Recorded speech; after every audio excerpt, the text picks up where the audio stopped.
Hey everybody, Dan here with Pain Free You. Today's topic is going to be this. I talk a lot about safety.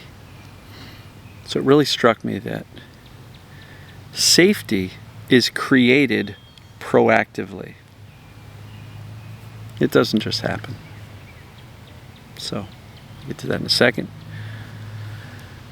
Going to enjoy some birds. The air is not quite as clean. It's pretty hazy. Air quality index is back up high. Not so bad that I smell the smoke walking outside, but looking at the sunset, it's got this orange haze to it, so the Canadian fires are still drifting the smoke down. But I can still relax and know that I'm safe. Trust my body to be able to handle and detoxify a little bit of smoke from 10 or 15 minutes of being out here. All right.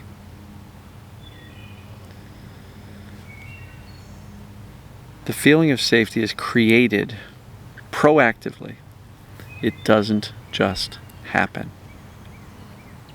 Watching a video doesn't create safety. Telling yourself, I'm safe, I'm safe, I'm safe, doesn't really create safety. Goes a little deeper than that, right? Because there's plenty of people who go, Dan, I know what TMS is, and I know that's what I have. So how come you don't feel safe? They're waiting for safety to kind of come upon them and fall upon them. Reading a book makes very, very few people feel safe. Yeah, there's a couple of book cures, but it's a fraction of a percent that read a book and get better. Why? Because they just accepted it wholesale that I'm not broken, darn it, nothing to be afraid of. And within a short period of time, some people, not all people, get better. But for the rest of us, we actually have to do something. We actually have to work to convince our own brains that we're not in danger. Why? Because for weeks, months, years, maybe even decades, we've had the world, our friends, family, spouse, and ourselves, especially the internet, telling us, you're in trouble. You're in danger. So it takes a little bit of proactivity to reverse that belief, to reverse that understanding, right? Safety is created proactively. It doesn't just happen. So what are some of the things to be safe with? Well, I've said a number of times, we experience the world emotionally, physically, mentally.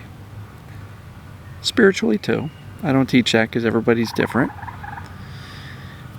But we can all at least agree that we experience the world emotionally, physically, mentally.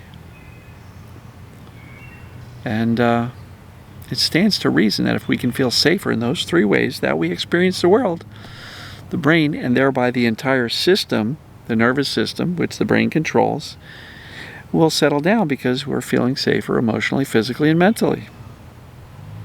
It's common sense, right? But it's not common practice.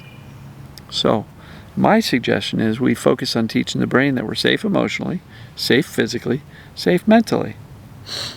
And we're also going to want to let the brain know that we're not concerned with symptoms. So that gets into the whole, how do I respond to them? So proactively teaching your brain that you're safe looks an awful lot like feel your emotions so your brain learns that they're safe. Feel them without judging yourself harshly for having the emotions in the first place. Don't ruminate on the stories and recreate the emotions over and over and over again. After a while of feeling your right now emotions, your brain's going to go, holy crap, Dan's been feeling some really intense emotions, and he's still okay. I guess emotions are safe. Thereby, I, the subconscious brain, don't need to protect Dan anymore from these emotions that I used to think were scary and dangerous and unacceptable and made Dan a bad person. He's been feeling them, and nothing bad happened. So I guess emotions are cool. Let's check off emotional safety, because we're just feeling emotions without judgment, right? Physical safety. I'm not talking about putting a helmet on, knee pads, elbow pads, and feeling safe physically that way. What I'm saying is, and I do it in the beginning of all these videos, it's like relax your body so that you can breathe. Because if you're tense and tight, you're breathing shallow, the only impression your brain can have, your subconscious can have, is something bad's going on, because look at him. He's breathing shallow, his body's all tense. That says directly to the subconscious, I'm in danger. And it's a two-way street, because the subconscious perceiving danger is exactly what will make your body tense. And when your body's tense, it's hard to get a full breath. So we can use the physiology, just a simple relaxed breath, relaxed body, that sends a direct message directly to the subconscious that goes, I'm good, I got this, right? That's all we're doing as far as physical safety. Now, mental safety. Many of us are scared of our own thoughts. Many of us are walking around saying, I can't stop the negative thoughts, I can't stop the fear thoughts, I can't, oh, my brain is just too crazy. Well, first of all, it's your brain, so you do have conscious awareness of it and the conscious decision making to say, I notice that I'm thinking these fearful thoughts in a loop over and over again. I am going to stop that loop, pattern interrupt, say I'm not thinking about that anymore. And if it comes up again, you do it again. If it comes up again, you do it again. After a while, after you've done that X number of times, the brain will eventually go, well, they're not concerned about this fear loop that I'm bringing up to keep them safe, so I'm going to stop bringing it up, right? The brain believes what we think and say most often. And if you're not engaging in the fearful thought loop, the brain's eventually going to slow that down and stop it. So the best way to feel safe mentally, meaning our thoughts, is to not battle your thinking, not fight to try to stop the negative thoughts. You can't. They're just going to come. Not try to fix every negative thought you have. We have 60 to 70,000 thoughts a day, and if you had to fix every single one of them that was negative, you'd be exhausted by 7 a.m. So don't try to fix your negative thoughts. Don't try to stop them. But whatever you do, you don't have to believe them. It's the straightest path I know of between point A and point B to teach your brain that those negative, fearful thoughts are not serious, of no concern to us, is because we just go, I'm not going to buy into that again. But if you ruminate on it all day long, your brain's going to go, uh-oh, they're afraid of that. So even those thoughts are dangerous, which can put the whole system on high alert, right? Spiritually, again, not going to talk about it. If seeking a higher power to give you strength and courage and safety helps you, wonderful, do that. I think it's valuable, but I don't teach it because everybody's different. Because some people may be like, that's hogwash, Dan. Whatever. I'm okay with either way, because I know plenty of people who did not have a spiritual approach still get better. And honestly, 13 years ago, I was in a much different place spiritually. That was not part of me getting better. So it's possible to use the intellectual, emotional safety aspect to teach yourself that you're safe without the spirituality. So that's why I don't teach it, because it wasn't required for me, so it's not required for you. If that provides you comfort and strength, wonderful. Wonderful. Add that into your practice, but I won't be teaching that. So that's what I think. Feel good emotionally, feel safe emotionally, physically, mentally. Feel the emotions without judgment. Don't ruminate. Relax your body and breathe. And don't take your own thinking so seriously. Just those three things is going to go a long way to dialing down your symptoms and your fears. So what's next? How do you respond when symptoms knock on the door and make themselves known? Well, what do you do? 3 ways of responding. 1, freak the heck out. Do I recommend that? Absolutely not. Nobody ever got better by freaking out. Nobody. Nobody ever got so scared the symptoms went poof and vanished. Why? Because perceived danger is what's causing them. So if you're freaking out, all you're doing is stoking the fire, right? So I recommend you freak out less. I'll never say never freak out or don't freak out, because that's a really hard line to draw, and people will freak out and then they'll go, oh no, I'm never going to get better because I can't stop freaking out.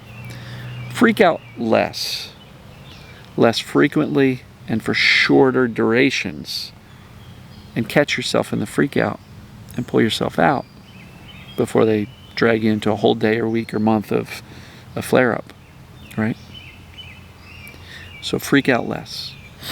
Next step in the right direction is calm reassurance. That's when you go, I know what's going on. There's nothing wrong with me. I know that I'm actually okay. I understand it intellectually, and I have it here. It's in my heart. So hand on my heart, come on, Dan, you got this. You're going to be all right. Why? Because we know what causes symptoms. I know that applies to me. I've done the assessments. I know there's a cure. I'm in the middle of it. I'm teaching my brain that I'm safe in these 3 areas. So I know it's going to work for me. And I know I'm capable of implementing this. I'm not going to tell myself I'm not strong enough. I'm too anxious. I'm not whatever. Because I don't have to believe those fearful negative thoughts, right? See how all this stuff works together beautifully? So, respond calm, reassuringly. Don't buy into the fear. Don't fuel the fire of fear with more fear. No secondary fear like, ouch, I'm hurting right now. You know what secondary fear is? The thinking that says, I've been hurting for weeks, months, years, so I'm going to hurt forever, and I have no life, and I'll never be able to get a job, and I'll never be able to find a partner, and I'll never, I can't. All that stuff is secondary fear. That's just thinking run amok. All that thinking is yet another symptom of a scared brain. A brain perceiving danger will create those negative fear thoughts. Why? Because the brain's job is to keep us safe and alive. So it's going to say, hey, watch out. Oh, no. And the negative thoughts become habitual. And that's our default. We wake up and we go, oh, no, today's going to suck. Does it have to? No, not if you take on a more optimistic, accurate attitude and mindset. It doesn't have to suck. I know plenty of people who turned around a bad morning with a good afternoon and evening.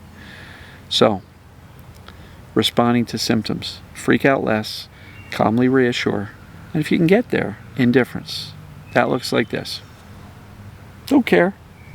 I have symptoms, but I don't care. A lot of the people in my group coaching say, you know what? I had an opportunity to go to my cousin's birthday party. Normally I would have turned it down, but this time I said, yeah, I'm going to go whether I hurt or not. And they said, you know, I had symptoms, but I didn't care. And I had a great time. I'm glad I went. Because inevitably, if they stayed home, then they would have been judging themselves for staying home. They probably would have hurt anyway. Right? So you may as well go and have some fun. Live your life. So whatever, I don't care, so what, will help you get towards indifference. But that's really tough to do if you don't have the foundation laid of knowing what causes symptoms, knowing that's what's going on for you, knowing there's a cure, and knowing you're capable of implementing it. Because if you know all those 4 foundational items, why would you care about the symptoms? You know they're temporary. So if you have them, so what? Whatever. Don't care, right? And lastly, it's shifting your attention away from symptoms, away from fixing, away from hyper-analyzing everything, away from comparing how I was at 1 o'clock versus how I was at noon and how I was compared to 9 a.m. Forget all that stuff. All that does is keep you hyper-focused on it, and your brain will stay on high alert, always looking out for danger. So shift your attention as much as you can towards doing normal things. Now let's say you've got a high degree of symptoms or pains and you can't really do a lot of normal things. Well, don't tell yourself you can't do anything. That's just a story you're telling yourself based out of fear because you can't do the ideal things you would like. But you could still watch a comedy on your laptop or phone as opposed to sitting there scrolling WebMD, scaring the heck out of yourself looking at medical diagnoses and treatments and everything else. There's always something you can do, even if you're flat on your back. You can look at the ceiling and smile and say, this is temporary. Hand on the heart. I know what's going on. Therefore, I'm not scared. I'm going to shift my attention towards living my life. And if I'm scared to get up, but I think I can, but it's going to hurt, so what? Do it anyway, right? And if the symptoms go up, it doesn't mean you injured yourself. It doesn't mean you did too much. It just means your brain hasn't bought the message that you're okay yet. So do you see how all these things really build together to create this feeling of safety? Everything I just talked about is proactive. Nothing just happens by reading a book and having safety fall in your lap and ta-da, Dan's all better. We have to create safety proactively. It doesn't just happen. I'll say it again. We have to create the feeling of safety proactively. It doesn't just happen. So keep that in mind moving forward. If you are saying things like, well, it's just a matter of time, maybe it's just a matter of time. If you're proactively moving forward, creating safety much more than you are confirming the brain's misperception that you're in danger, if you're doing the right things, sure, it's just a matter of time. The brain will get it.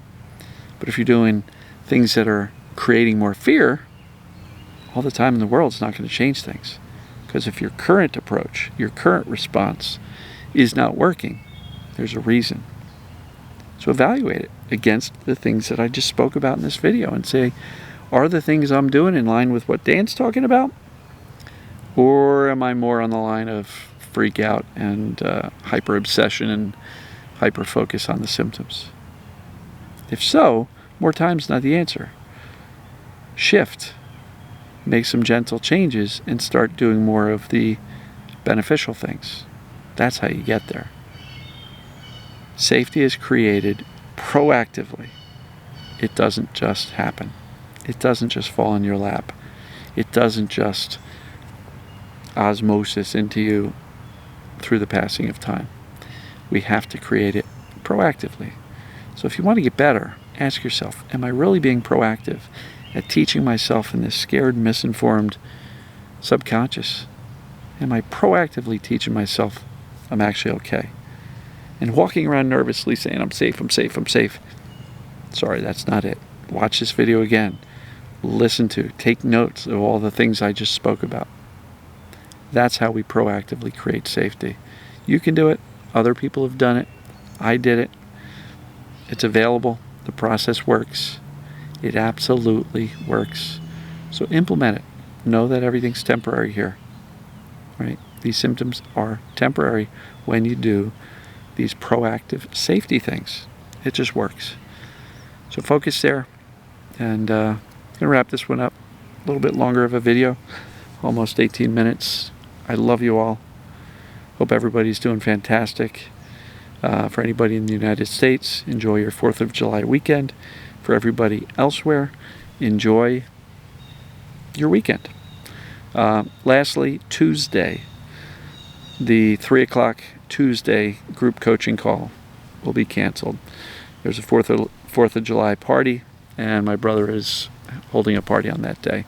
There will be no Tuesday, 4th of July group coaching call. Monday will happen. 2 on Wednesday will happen. So we'll still take care of you. Love you guys and gals, and we'll see you tomorrow. Take care.